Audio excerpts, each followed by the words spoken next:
Good morning, good day, good afternoon, good night, wherever you are. And welcome back to Achampnator Reads. Today I continue The Last Elf. Chapter 17. The dragon demanded that the elf boy read the story of the princess and the beans from the beginning. Surely by now the dragon knew it by heart. The princess had been lost as a baby during the flood in a field of beans, and was then brought up by the bad farmer's wife, so that when she met the queen, unaware that the queen was her mother, she didn't recognize her. At this point, the elf boy broke off to give the dragon time to weep out all his tears.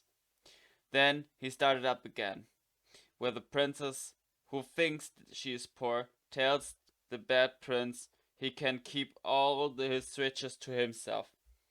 Here, there was another interruption, as the dragon covered the carpet of pink petals on the floor with his tears.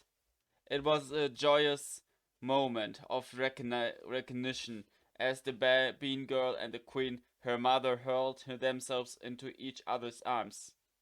The end. Silence. Overwhelmed by all the weeping, the dragon fell fast asleep. His quiet snores stirred the petals and butterflies with a regular movement, like the waves of the sea. Dragons have 156 vertebrae, 24 pairs of ribs, 4 lungs, 2 hearts. Between the uvula and the thyroid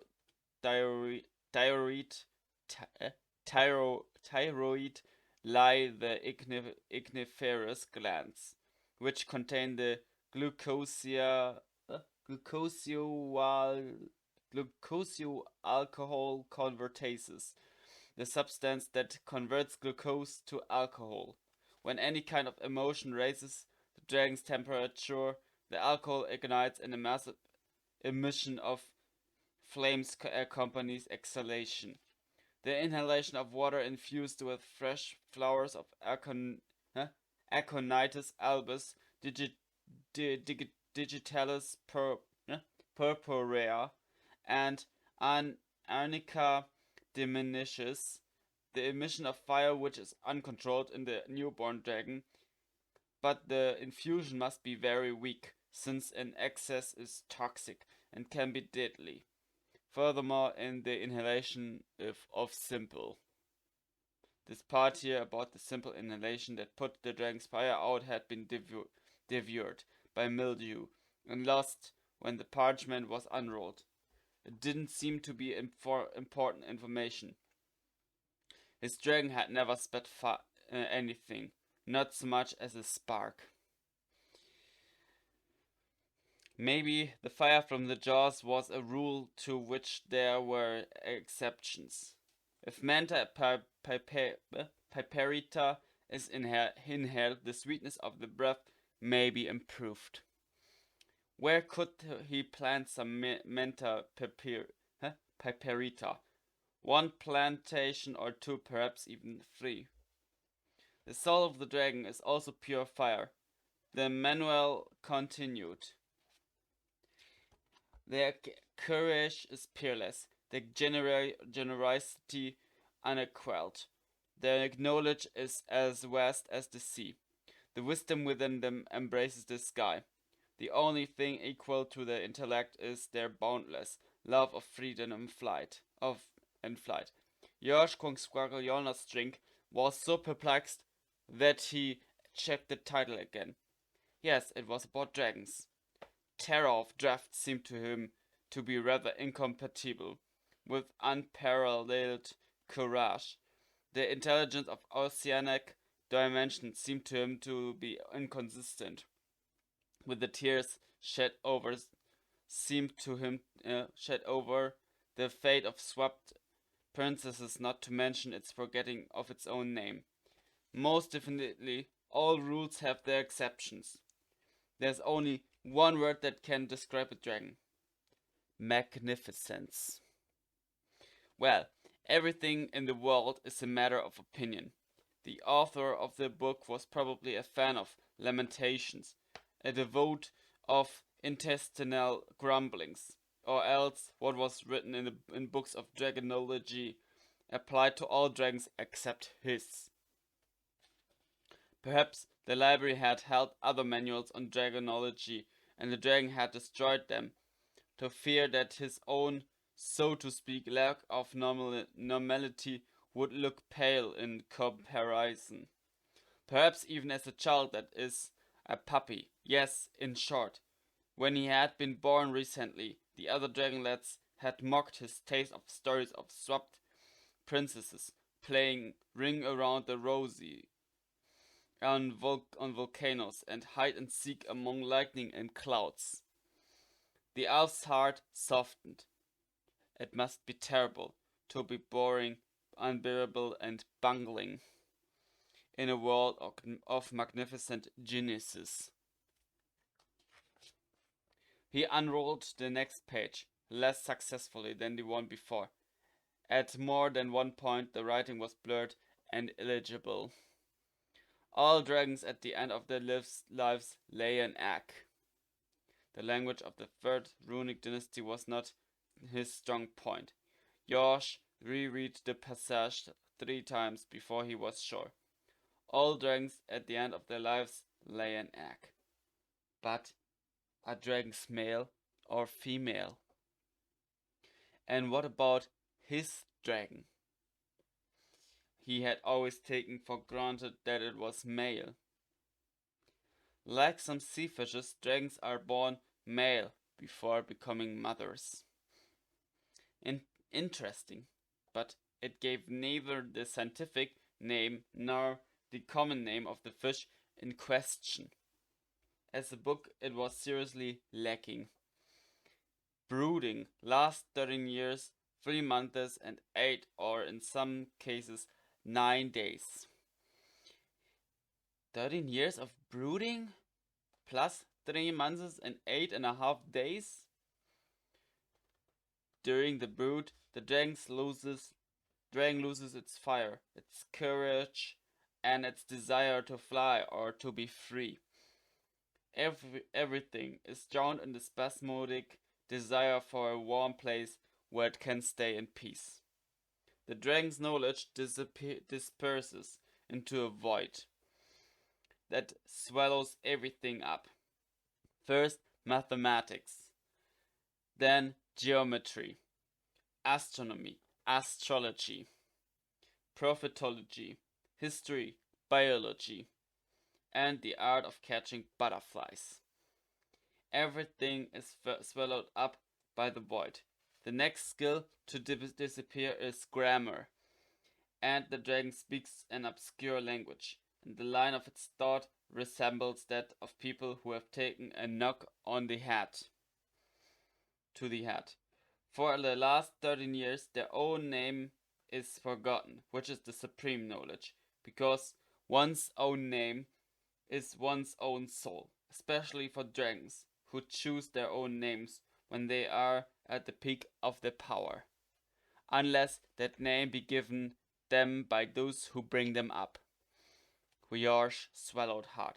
He felt as if he had been suddenly plunged into freezing water. The brood requires a certain quantity of heat.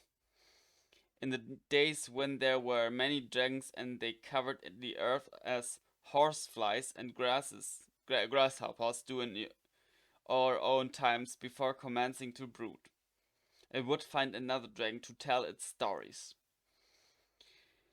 These stories were full of sentiment and emotion, because these are the only way of raising the temperature so that the egg is properly brooded.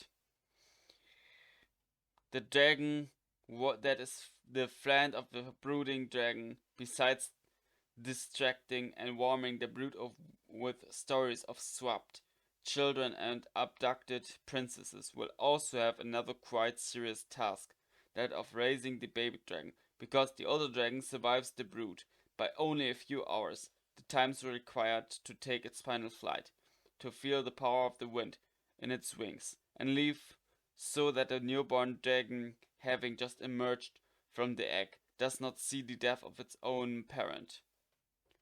Death? His dragon was about to die?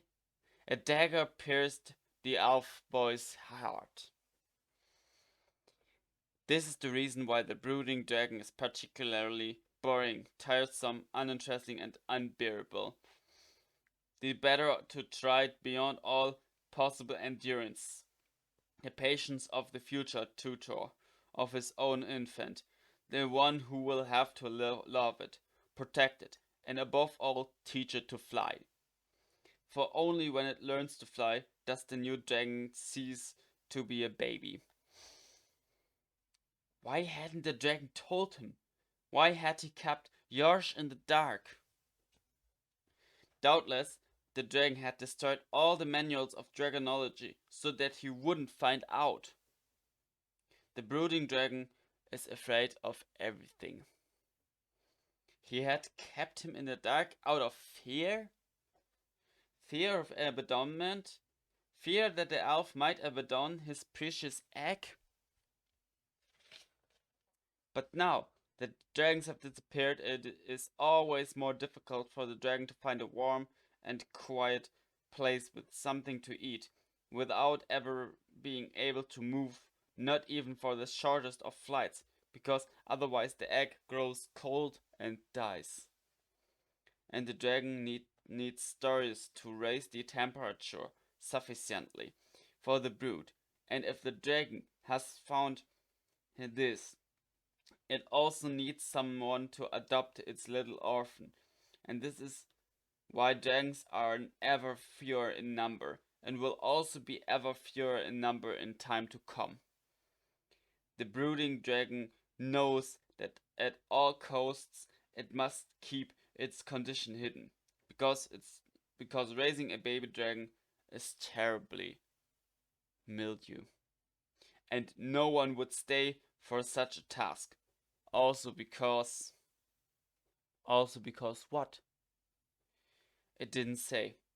The rest of the writing was devoured by mildew. The elf boy's stomach was tight with horror and emotion and a sense of guilt. Could he have been nicer? Certainly. The dragon was stupid, tiresome, bossy, and unbearable. But that was because it was brooding. A terribly long brood, so long and exhausting that it destroyed the spirit, diluted the mind, and annihilated courage, the last act of the dragon's life. Then death would come. Death. George stopped the parchment, which fell to the ground with a faint rustle. He hadn't time to do anything else. There was a terrifying crash, and the very walls of the cave trembled. This was followed by a curious repeated rustling sound, like a parchment falling to the ground, but deeper and more amplified, like enormous wings beating in the sky, and finally a deadly high-pitched squeak that shattered half of the amber panes that sealed the windows. The elf boy rushed to the big hall. In the middle of it was an enormous egg, on which emerald, green, and gold chased after one another to create the same spirals that appeared in pink and grey on the skin of the dragon. The shell had split on one side, and from it protruded a miniature version of the old, brooding dragon. The infant's face wore a desperate expression. He was green and gold like the egg, and the tuft above his eyes was of a darker green, like the bottom of the sea when it is clear. His eyes were enormous round, wide and anxious. All the books on the north shelf, 846 books of analytic geometry and instructions on how to preserve blueberries and pepper, were smoking. Clearly, the squeak had been accompanied by a spurt of fire. Josh Squackle Yolnastring found himself thinking that it hadn't been a very clever idea to stack all the books on a single subject on a single shelf. Now the analysis of plane geometry had disappeared from the category of studiable materials, and humanity would have to reinvent it from the beginning, unless he himself could set aside a little time, the, a little time, 50 or 60 years, say, to write down at least its rudiments. The recipes for blueberry and pepper preserves, to be steeped in rhyme, were gone forever, but with a bit of luck, no one would ever rediscover them. The crash, accompanied by the trembling of the walls, had been the opening of the massive door. The two leaves of the door had parted, and the sea wind came in, sending petals, butterflies, and the ashes of 3 centuries of geometry swirling in little whirlwinds on the floor. Break it. But it was on the floor. Break it. But it was like trying to break a rock with your hands. What? Oh. I forgot 2 to 3 sides. Oh my goodness. Sorry guys and girls. Sorry. On the floor. In the sky, the wings of the great old dragon beat above the sea. The sky was filled with his flight. The light of the sun, now high in the sky, passed through the arabescus of his wings. His golden eyes met the blue eyes of the elf boy. All the tenderness in the world lay in those eyes, and all the pride, all the possible love, all the strength, and arrogance, all the magnificence. Magnificence!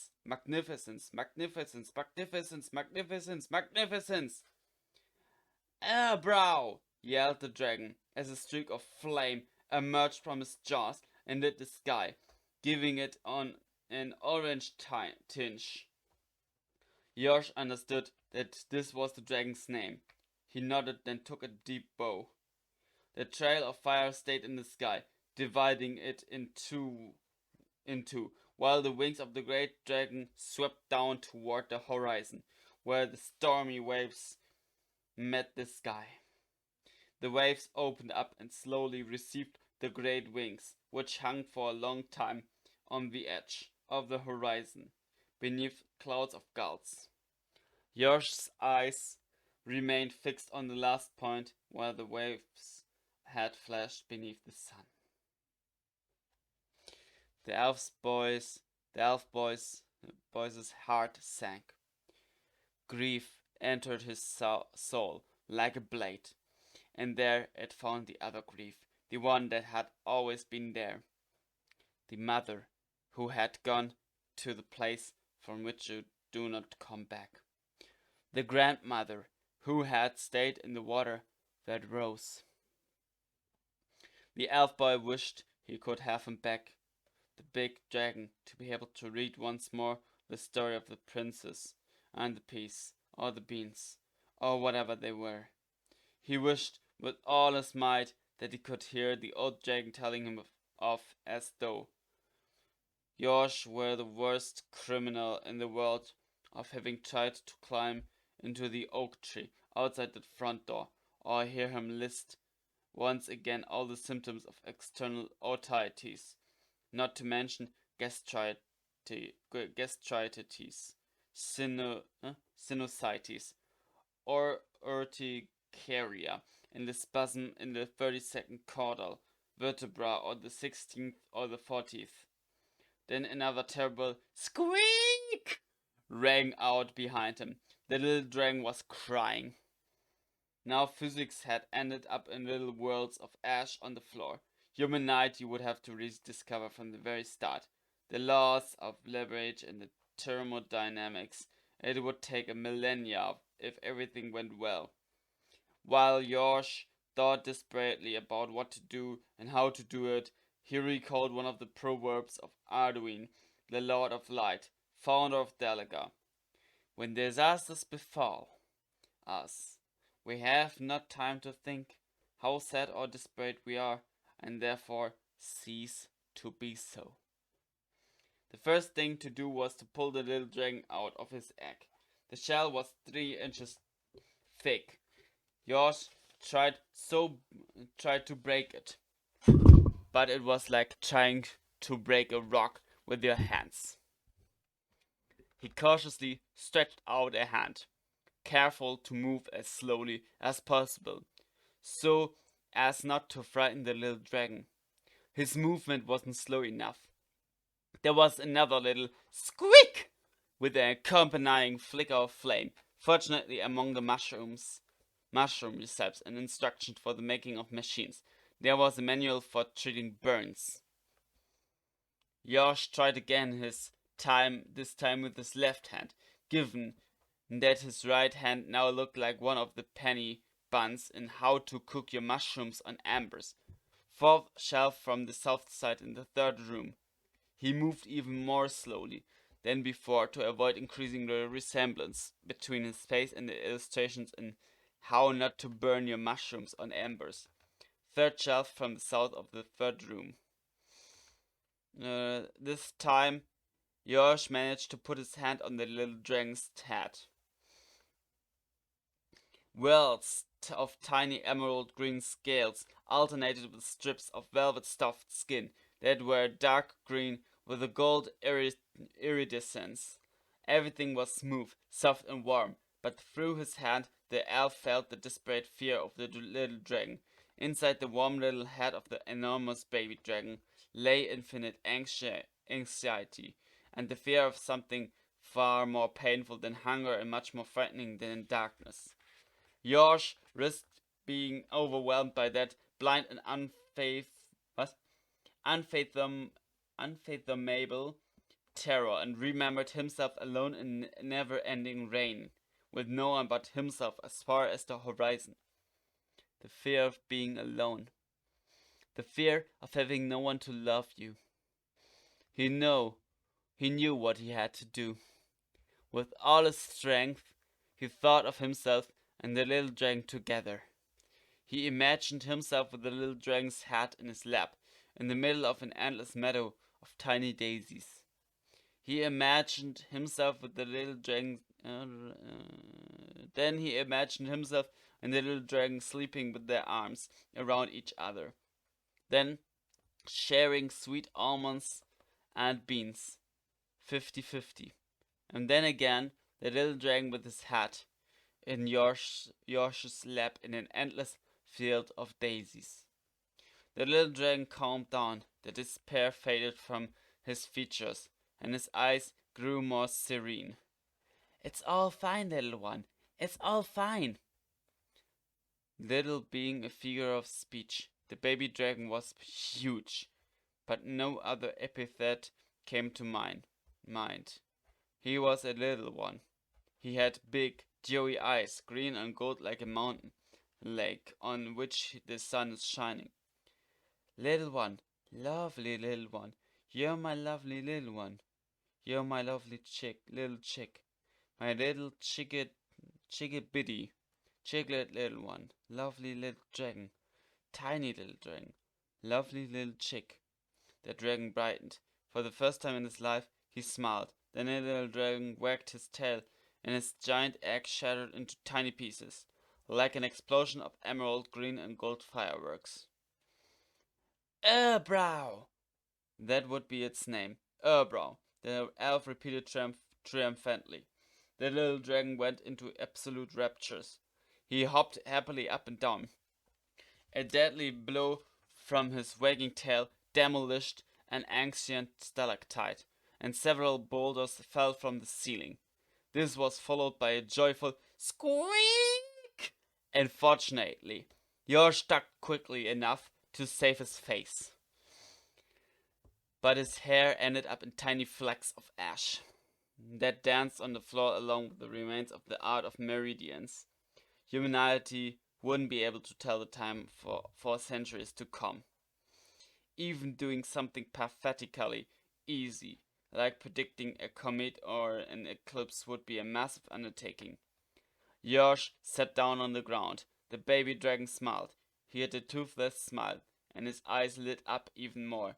The little dragon put his head in Yosh's lap, and immediately fell asleep, exhausted. Peace. Yosh's right hand felt as if it were on fire. His forehead, too, had been scorched by the flames. He tried to think up a plan of things to do in order of urgency, stow away all the books and parchments by cramming them into the central room, to protect them both from the baby dragon and from bad weather. Another matter of urgency, he would have to locate some Arnica aconite and Digitalis purpurea, and find a way to make the baby dragon inhale them, to make him more, how to put it, manageable. Arnica. Yosh remembered it also used to cure burns. He would have to plant it everywhere.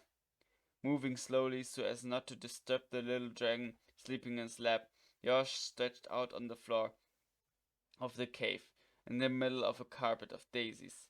Stretched out his left hand, the only one that worked, and recovered his manual of dragonology at the moment, the most important book in the library. Daisies? The floor of the cave was now covered with a field of daisies. Some useful information about dragons hadn't been examined in the manual. The fact that the mind of a baby dragon, when it is happy, makes its dreams come true, was not mentioned. On the other hand, perhaps it had been mentioned, but it had been devoured by mildew. That was chapter 17 of The Last Elf. And the next time we read chapter 18. But till then, see ya.